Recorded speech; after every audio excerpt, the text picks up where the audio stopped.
आप सभी को जय मसीह की। हम परमेश्वर के वचन नीति वचन 27 अध्याय और 24 वचन पढ़ते हैं तो यहाँ पर इस प्रकार से प्रभु का वचन कहता है कि संपत्ति सदा नहीं ठहरती और क्या राज मुकुट पीढ़ी से पीढ़ी तक चला जाता है।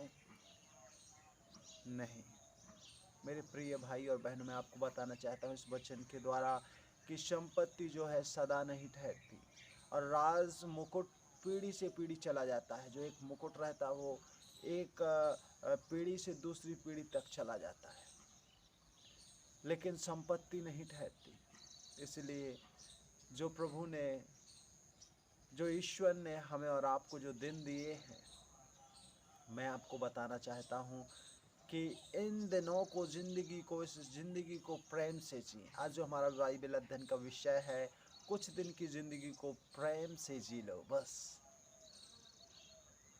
एक भाई ने बताया कि हमारी कुछ प्रॉपर्टी है और पड़ोसी ने उस पर कब्जा कर लिया है। ज़मीन तो रहेगी, पर वो झगड़ने वाले, लड़ने वाले व्यक्ति इस दुनिया को छोड़कर चले जाएं, उनका अस्तित्व मिट जाएगा, वो इस दुनिया में नहीं रहेंगे। फिर हम और आप किस बात के लिए लड़ाई झगड़ा कर रहे हैं? हम किस बात को लेकर विवाद कर रहे हैं?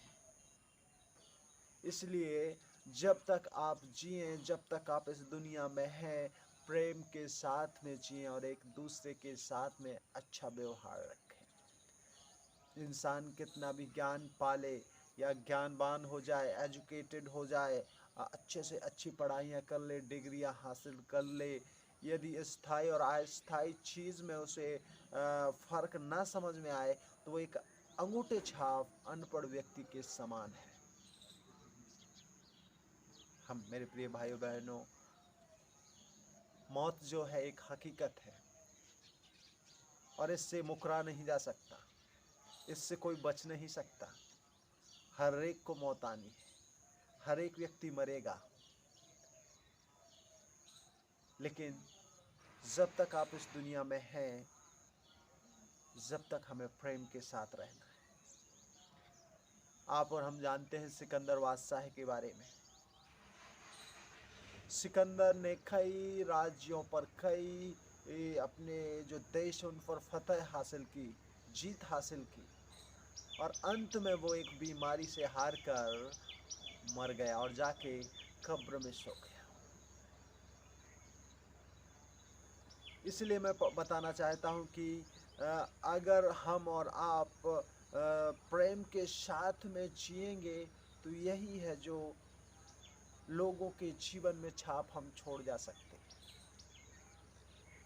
सिकंदर बादशाह जब मर गया, आज उसे याद करते हैं, लेकिन उसने कई राज्यों पर जीत हासिल की, मगर मौत से वो हार गए। और बहुत से ऐसे लोग हैं जिन्होंने आलीशान किले बनवाए, वो आज अनंत मृत्यु निद्रा में विलीन है, अर्थात सोए पड़े हुए हैं।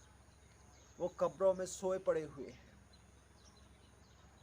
फिर नफरत किस बात की, जंग किस बात की, दंगे किस बात के हैं? एक व्यक्ति है जो बड़े ही साफ और शुद्ध और अच्छे अक्षरों में लिखता है और कहता है कि लड़ते रहे तो बराबरी। मैं आपको बताना चाहते हैं, इस प्रकार लिखा कि हम अपनी कब्रों में जाकर लेट गए, हम अपनी कब्रों में जाकर लेट गए, उम्र भर लड़ते रहे, मरे तो बराबरी में जाकर लेट गए। और ये सच बात है।